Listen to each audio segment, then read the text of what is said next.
Well, thanks everyone for joining us today. I see some folks that I know, and thanks for being here. I'll see also Christina Stocking, who's the second author on the Floristic Inventory South Florida. As it currently stands, is also on the call. So if you have questions for her, please field them her way. As Kara said, I'm the Chief Conservation Strategist, among other roles, at the Institute for Regional Conservation and National Policy Lead for the Society for Ecological Restoration. We're going to talk about our FISF, both as a project and as a database that is available online. I'm going to talk for about 35 or 40 minutes, and then we're going to open it up for conversation. Kara is going to be receiving questions via the chat box. We'll go through those, and depending on how many people we have, then we may just open up the microphone. All right, so let's get started. First, some acknowledgments. I want to thank Kara for taking the initiative to set up these webinars and for moderating the session. Also, just to point out that many people have contributed to the FISF and other IRC products, both past and present, and also we have many conservation partners who have also contributed. So this is not just our product, it's a product of the work of many people. You're gonna see many excellent photographs on the Floristic inventory, and many people have contributed. Some of the most important are Roger Hammer, Keith Bradley, Shirley Denton, James Johnson, and others. And then the Floristic inventory of South Florida in terms of funding has been basically a giant cobbling project. We've mostly funded this through different kinds of floristic inventory projects, writing management plans and other things since the mid-1990s. But we do need to seek some sort of more permanent funding solution so that we can keep the FISF alive. All right, I'm going to start with a botanical and conservation context for the project. And just some very simple things to start off, to point out that South Florida is interesting and where we sit geographically. Many plants have their southern ranges or their northern ranges in South Florida, or a little bit further north in peninsular Florida. So we have plants like this loblolly bay on the top that comes down from southeastern United States and barely makes it into South Florida and Martin and northern Palm Beach counties. And then we have plants like this Oncidium insatum orchid that is very tropical and just barely makes it into our area. We also have a number of endemics, endemics to South Florida and also endemics to Florida that are in our region. This is a sand mat that is endemic to South Florida and found nowhere else in the world. And this just shows the distribution. Most of the plants are on Big Pine Key or in the Miami Rock Ridge, but there's also scattered populations elsewhere in South Florida. In terms of conservation geography, South Florida was included in the Caribbean hotspot in the original biodiversity hotspots paper in 2000, but it was later determined that we were not diverse enough and didn't have enough endemics, so we were dropped out. However, a new hotspot was published in 2014 by Reed Noss and colleagues for the North American coastal plain global hotspot. And the interesting thing here is that you'll see that South Florida doesn't really fit in the coastal plain floristic province. So once again, we're kind of on the edge of being important, but we're unique, and so we need to figure out what we're going to do about that from a conservation perspective. So the bottom line is that regardless of what things are doing elsewhere, whether things are protected in the tropics or in the southeastern United States or in the endemics, the position of IRC is that local biodiversity matters. And we want to do whatever we can to protect all of the species that are found in whatever region that we are working in. This is just an example of some rare plants from Everglades National Park, pointing out that there's all kinds of diversity, and especially for rare plants, and that we have trees and shrubs and vines and orchids and ferns and all kinds of different plants in our region. Okay, here is the original vegetation of South Florida. I know many of you are familiar with this map. You can see the main Everglades drainage, In the green in the middle, to the west, the big cypress, the Fakahatchee is easily visible. And then you have the Miami Rock Ridge in the purple in the lower right, and then these massive pine flatwoods that came down from the north. So in a little over 100 years, we've had massive transformation of this landscape, the hydrological transformation, compartmentalization of the Everglades, the agriculture south of the lake. We also have had coastal development and erosion that has really done a number on coastal ecosystems, and then destruction of critical upland habitats in the interior. So what we have to work with is this giant wetland in the middle and in the south, and then the main population centers squeezed on the Atlantic coast, and then a growing population in southwest Florida, north of the Big Cypress and Fakahatchee. So this is a Florida Natural Areas Inventory map of the conservation system of South Florida. And you can see that we are very fortunate compared to many parts of the world in the number of conservation areas that we have. And we're well above the global target of 17% for the Convention on Biological Diversity's 2020 target. So everything really should be great, but it's not. And it's not because of this problem of proportionality. So when we actually look at the conservation system, we have these giant wetlands, and some of them are fairly diverse, like the Big Cypress. The Everglades, not so much, except in certain small areas. But very important areas and plant communities have been lost along the Atlantic coast and more in Southwest Florida, and also around the southern rim of the lake.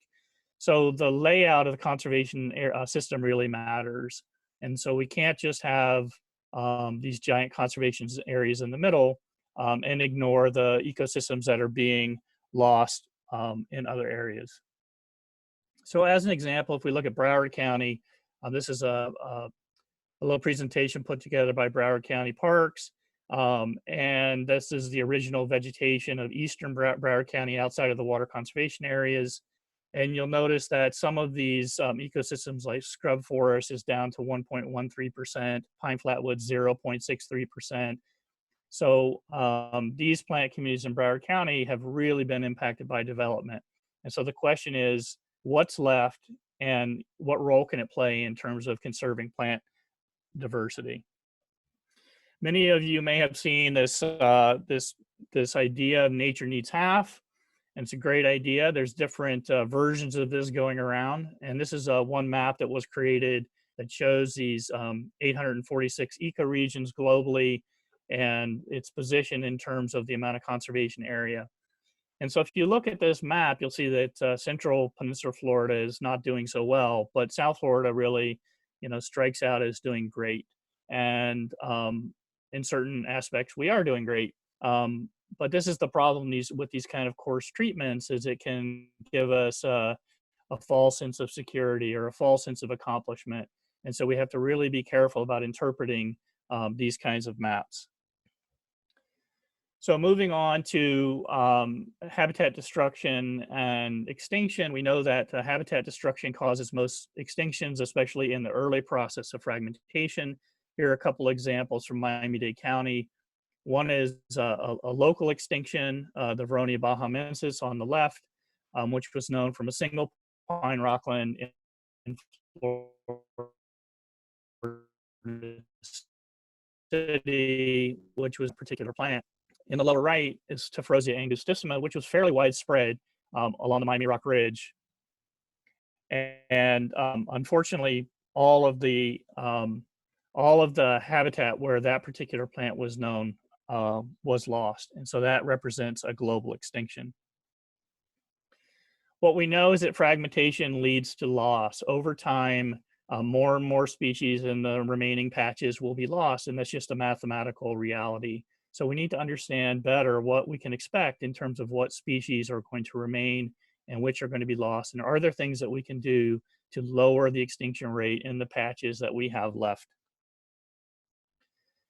And a couple of major ideas are the extinction debt. This is the idea that whatever we started with when we set up our conservation system, that there is a debt to be paid. And over time, the species will be lost, and that we can measure that. And the other idea is this dark diversity, which is the missing species of pool, missing species in the habitat pool for a region. So we don't want to just ignore things that have been lost. We want to keep track of those and understand better what it is that we have lost and whether there might be opportunities for restoration. So moving to the Floristic inventory of South Florida itself, we started work on the FISF in 1995. And a lot of the reason that we did this project was that at the time, there was a lot of emphasis on the idea that we needed bigger conservation areas that needed to be more connected. And we agree with that, but some people were saying that all of these smaller conservation areas, especially in urban and suburban areas, places like Broward County and Miami-Dade County, increasingly in Lee County and so forth, that was a waste of taxpayers' money. But there was really no data to support that. There was no data that showed, well, what would be the result if we simply ignored the smaller fragments, say on the Miami Rock Ridge or in Broward County or in Western Lee County and so forth. And so we wanted to, answer these fundamental questions. Are very small fragmented conservation areas important? How well does the current conservation system protect rare vascular plants? And have there been regional extirpations or extinctions? And we really didn't know the answer to any of these things. We had an idea, but we didn't know the answer to any of those things when we started out in the mid-1990s. And before we go further, I just want to say that the work that went into building the FISF, sure, there was lots of time and still is doing computer work and going to herbaria and recording data, but there's an awful lot of field work that has to take place, and that work it's hard work. And we've had lots and lots of collaborators over the years that have helped with this process, and we just want to thank them. So the methods of the FISF, first off, is comprehensive. The idea is that unlike some programs that look at a subset or keystone species or charismatic species, that we wanted to say, okay, we want to know what's going on with the flora of South Florida. And so we're going to look at every species that we know about that has been recorded in our area. We want to make sure that nothing falls through the cracks. So we collated all available information for all of the conservation areas, published, unpublished. We interviewed people. We got data from field notebooks and all sorts of things. We then used the NatureServe assessment method at a regional scale. So this is normally done at the national or the global or the state level, and we applied this to South Florida as an independent region. So we assessed all 1,400 plus species known to be native to South Florida. We then filtered for the rare species, looking for things that were critically imperiled or possibly extirpated, and trying to collect as much information as we could about those species. And we also focused as much attention as we could on conservation areas that had little or no data. One of the things that's really interesting about South Florida is that our area really wasn't populated until beginning in the early 1900s. And so unlike some parts of the country, we have great botanical historical data. So we had people like John Kunkel Small and many others who came in with or in advance of the wave of settlers. So we have excellent botanical records. This is also true in the lower Florida Keys, where botanical activity started in the early 1800s. One of the things that we did when we set out, and here are my preliminary co-authors, Steve Woodmansee and Keith Bradley, and we worked together in the field for 7 years. And they were the first authors on the FISF. And so we spent a lot of time together. And one of the things that we noticed right away when we started looking at the preliminary data very early in the process was that many South Florida species were not on the state list of endangered and threatened species. So we set out to just do a preliminary rapid assessment of any plant species in South Florida that was limited to our area. We didn't look for anything that went up into, say, Brevard County or a little bit further into Highlands County. We just looked at the species for which we had all of the data. And based on that, we were able to give testimony and add nearly 80 species to the state list of endangered and threatened plants. So just to point out some of the ways that we got this work done, for instance, in Palm Beach County, we were able to contribute to a number of management plans, and in the funding and in the budgets and the process for doing these management plans were resources to do inventory work. So we were able to kind of cobble together this. We had projects in Everglades National Park, Biscayne National Park, Big Cypress, and so forth, as well as many of the urban conservation systems that were acquiring a lot of land in that period, including Lee County and Palm Beach County and Miami-Dade County. In 2002, we published Rare Plants of South Florida. And so we were able to really answer a lot of the questions that we had set out to answer. And what we found was that about 25% of the native plants in South Florida were either critically imperiled or possibly extirpated. And the number of extirpations at that time stood at about 8%. And so remember that number because we're going to come back to it. And this is 2002, 18 years ago, when we published these data. I want to point out again that many people contributed to this process. And if you click on the citation button on the FISF, then you can read through a history and all the various people that have made a contribution. Before we kind of dig into the online version of the FISF, I just want to point out that we've used this database and this online tool to do lots of other things. So one of the first things that we did in the mid-2000s was to do a floristic inventory of the Florida Keys. So we drilled down on data in the Florida Keys and also did ranking of the Keys flora on its own as its own region to try and understand were there, for instance, more extirpation in the Keys because of its earlier history of settlement and so forth.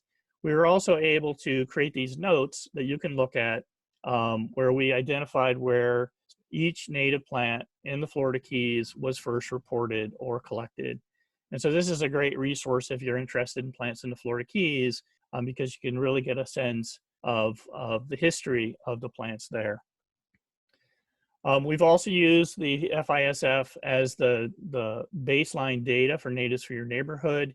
So unlike many other zip code based programs that are available that basically take county level herbarium specimen data and downsource it into zip codes, all of our zip code data is based on real data of plants within their historical ranges. We've also taken a closer look at certain areas, for instance, Long Paikee and Everglades National Park, where we worked for more than 5 years, looking at the critically imperiled plants along with those that were federally listed or being considered for listing. And we learned a lot in this project, including that in some areas like Long Paikee, rare plants are almost common. Later, we basically wrote up a giant report on the situation with all of those critically imperiled or federally listed plants in Everglades National Park.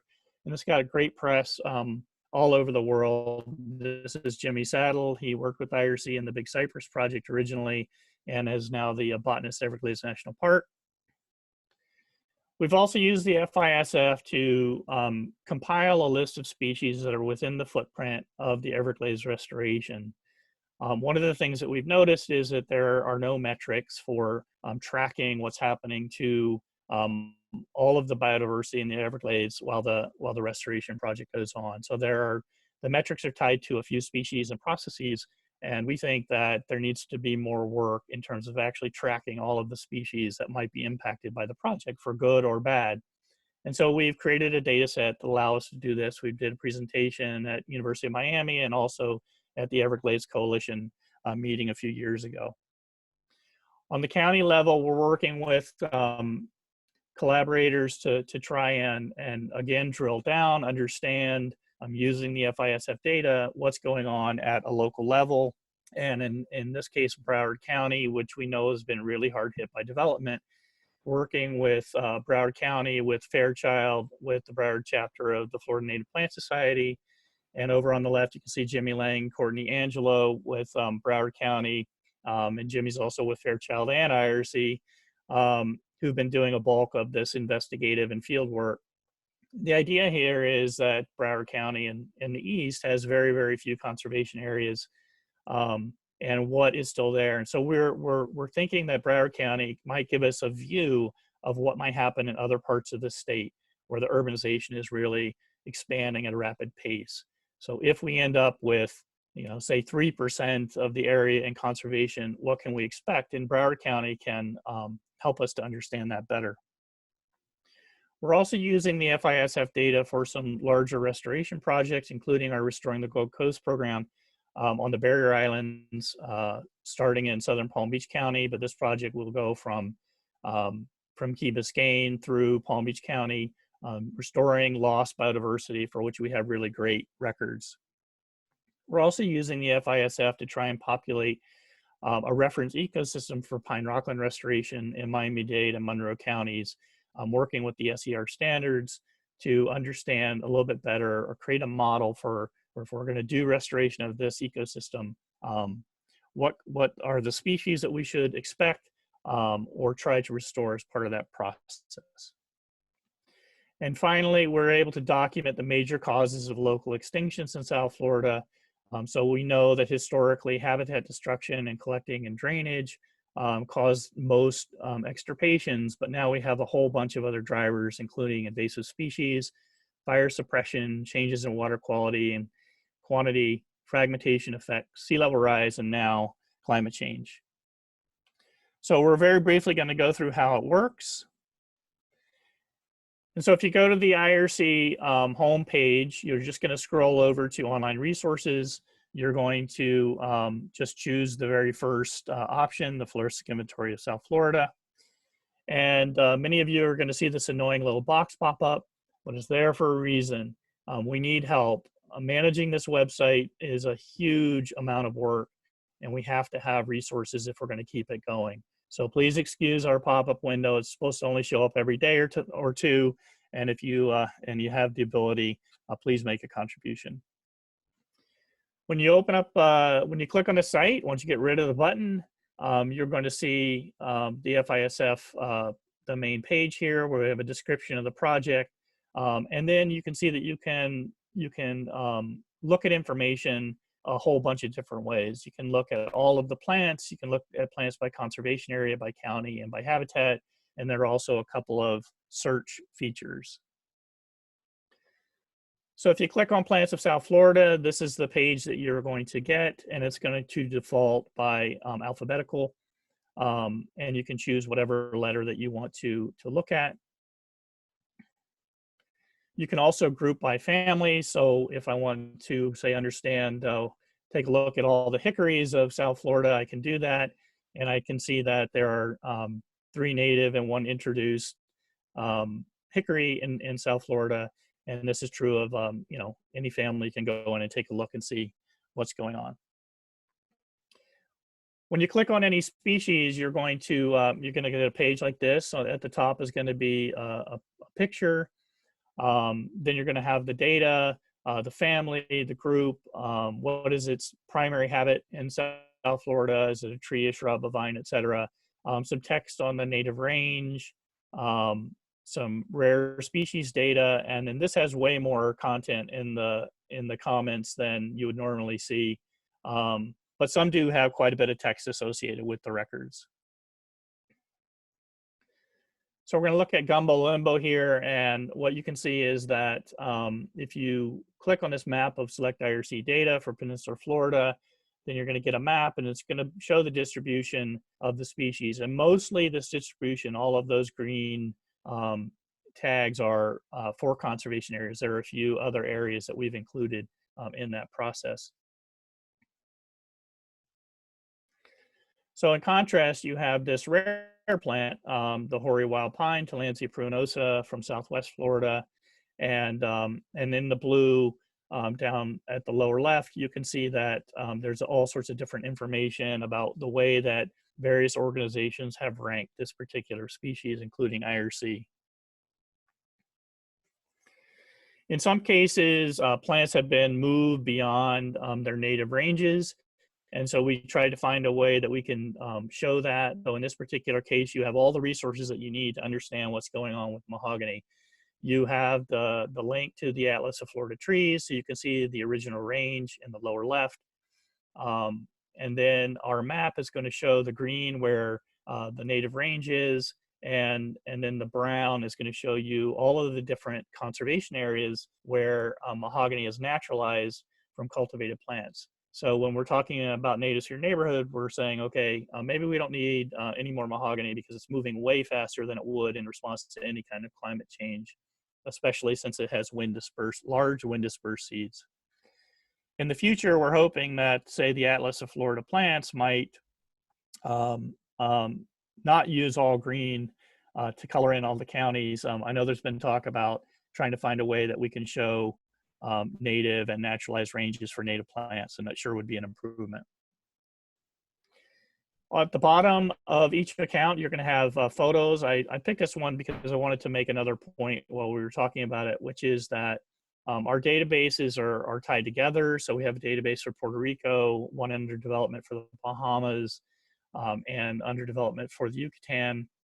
And so we try to have pictures, not just of plants in South Florida, because all these things are tied together, but also where they're native in other parts of the Caribbean or where they're naturalized in other parts of the world. So you can kind of get an idea of different situations that this plant grows in. So this is an invasive plant in South Florida, but it's native to the West Indies. And here are some places that I've been able to photograph it growing. In some cases, we have this enlarged feature so you can get a close-up of plants. It's a feature that we would hope to expand on in the future, but we would have to have funding to do so. All right, so if we go now to the site list, this is Everglades National Park. So if I choose plants by conservation areas, you can scroll down, choose any conservation area, most of which have data. Some are still more or less empty, but most have a lot of data associated with them. And again, the default is going to be a list by an alphabetical list. But you can see here that just at the top that there's going to be native and invasive and non-native plants. We're going to talk about whether they're invasive or not. And then there's also going to be some references. So this is an example of sorting by family for Everglades National Park. And we're looking at the palms, and we can see that most of the palms in Everglades National Park are not native. You can click on the reference buttons, the numbers on the right-hand side. So in this case, I clicked on a herbarium voucher for Leucothrinax mauritii. So you can see where that information comes from. And not all, but most of the plant records that are on the FISF online have the references tied to them. So you can see where the information is coming from.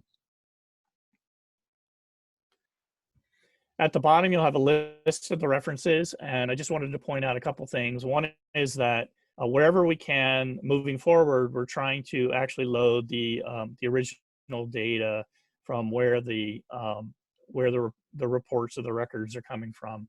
So if it's a report, we're trying to do a link to the report as a PDF or a link to the website where the information is. We're also using more photographic vouchers instead of herbarium vouchers where they're not needed.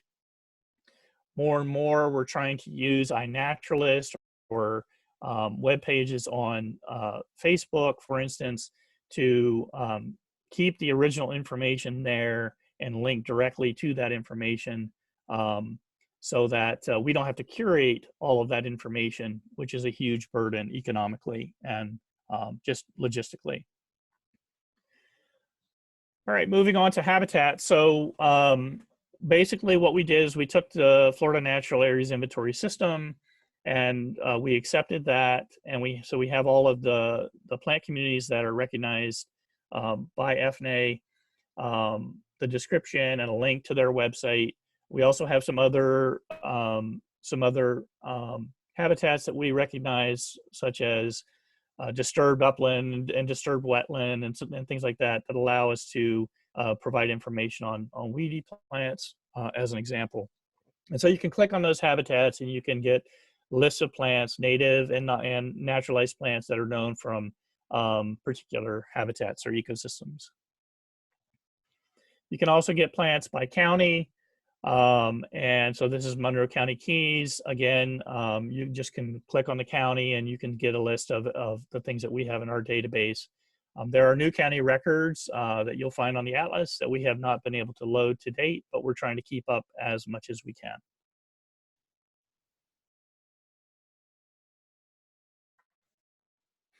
uh, the search features. The quick search is very easy to use. It searches the fields for both the common and the scientific name.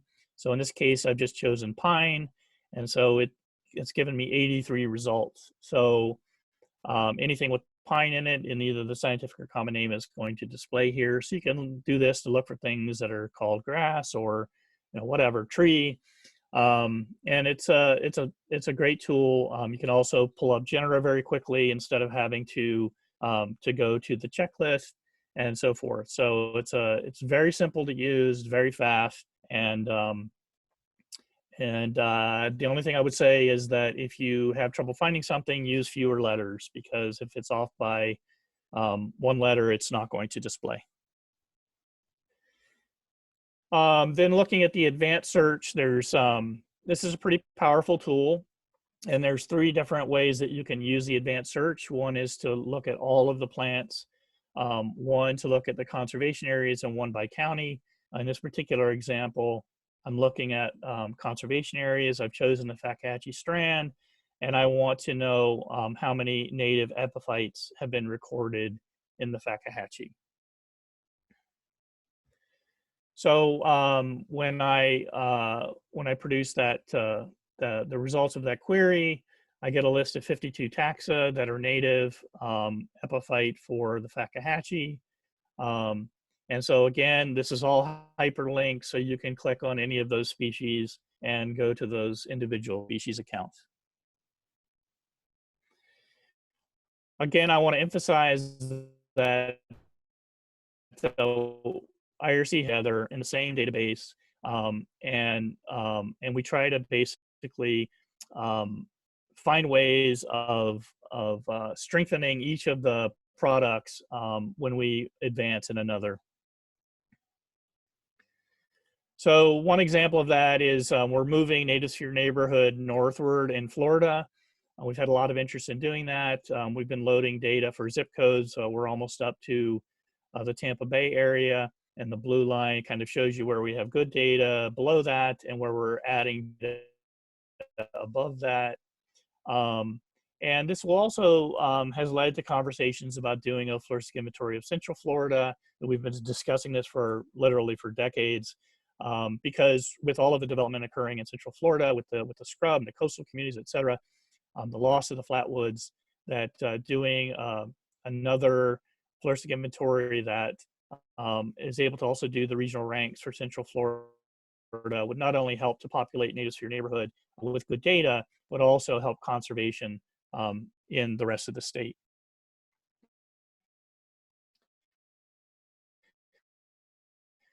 As I mentioned, we were able to make improvements, include the thumbnails for the main list for Native Sphere Neighborhood. So this is a feature that we hope to migrate to the floristic inventory of South Florida in the near future. All right, so this concludes the PowerPoint part of the presentation. So I'm going to move to the live web, and Kara is going to take over moderating so that she can take a look at any questions that might have come in via the chat box.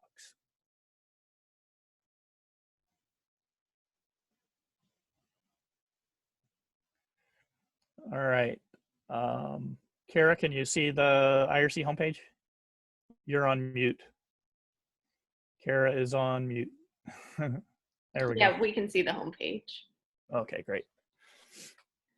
All right, so we don't have any questions yet, but let's go ahead and open it up to that. And let's start with the chat box and see how that goes. So if there are any questions you want to have George answer for you, show you on the website, now is the time to do that. While we give that a minute for people to type stuff in, you showed us the plants by habitat, but maybe scroll through some more of those while we're waiting, because I think that's a cool one.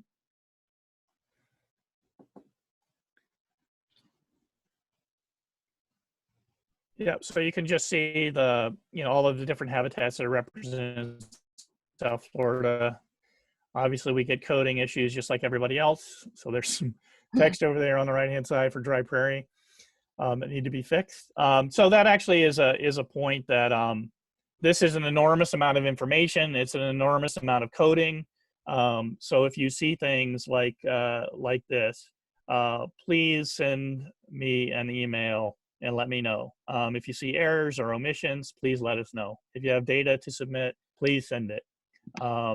Because this is really a group effort and there's too much information. There are too many pages for us to go through them, even on a regular basis. So we really depend on the users to let us know if things look good or not.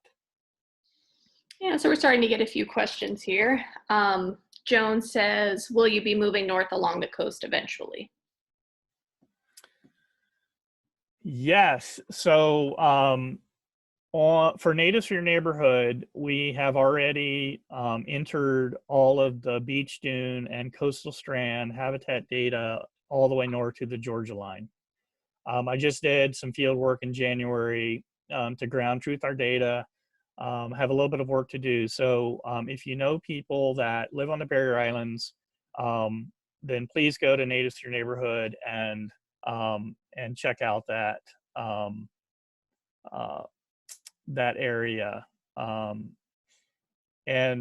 we're doing in terms of the Floristic inventory data is we are just trying to grab a few lists to the north so that we have samples and can basically identify how far north different tropical species go. We have some pretty good data on that now. We haven't done maritime hammock or any of the freshwater systems on the barrier islands yet because that's quite a bit more complex, and so that's going to take another year or so. Great. And David Freeburn asks, are there lists available for recommended native plants for communities or residential areas? Right. Again, so that's the function. So this is kind of the synergy of the IRC product. So that's the function of Natives for Your Neighborhood. So if you go to Natives for Your Neighborhood and you enter in your zip code and you click on habitats, then you're going to also get the FNA habitats for your zip code. And there will be recommended lists of species that are native to those zip codes within historical range in your zip code. Mm-hmm. And Beth asks, how does the number of unique habitats in Florida compare to other parts of the country? Good question.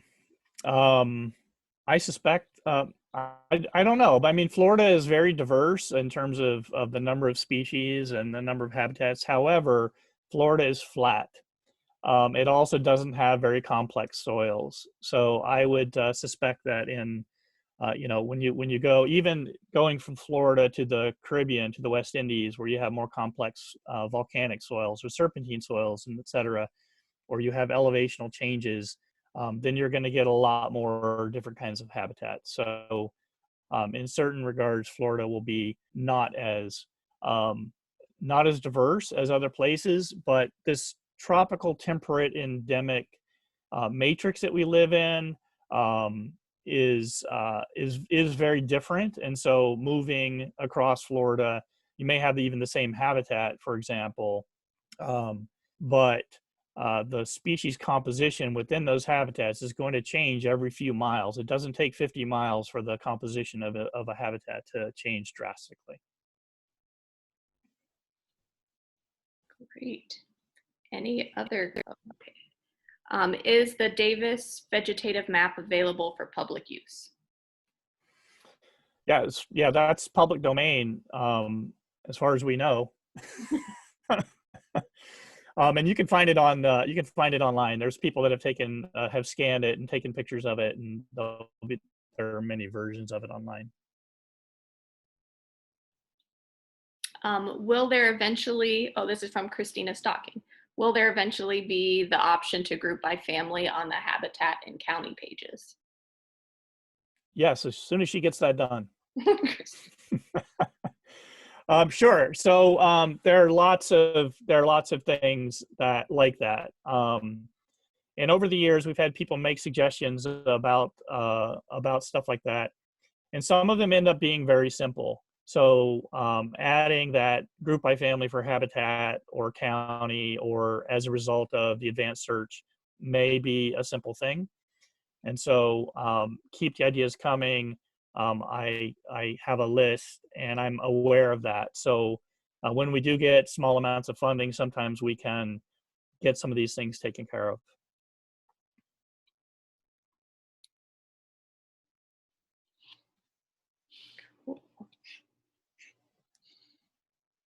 Anything else? Let's see. Do you want to, how many people do you have on the call?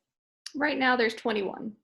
All right. Do you want to just open it up, and if people don't like to type, see if anybody wants to say any words? Oh yeah, absolutely. Let's go ahead and do that. Yeah, feel free to unmute and ask, not by typing, if you prefer that.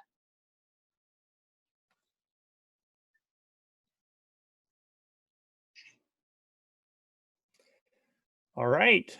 If there are no takers, then we are at the end of the presentation, and thank everybody for being here. I know there's a lot going on, so no Yeah. reason to extend this out longer than we need to.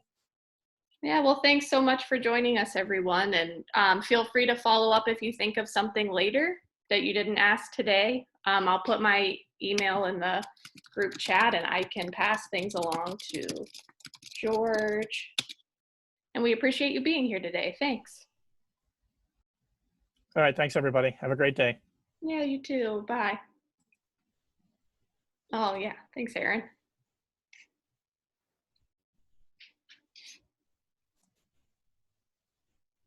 Thanks, Pal.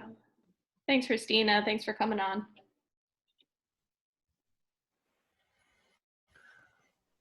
Thank you. Yeah, bye. Thanks. Bye, everybody.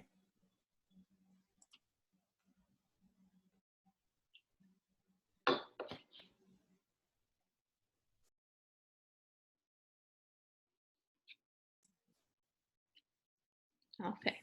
Oh, Mary's on the call. Look at that.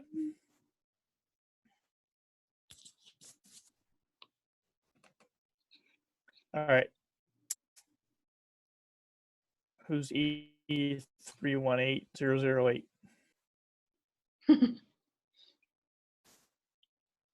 That's one of my people. Okay, very good. All right. See you all later. Guys, thanks. Patty, thanks for being here. Christina, Mary, have a great day. Yeah, bye.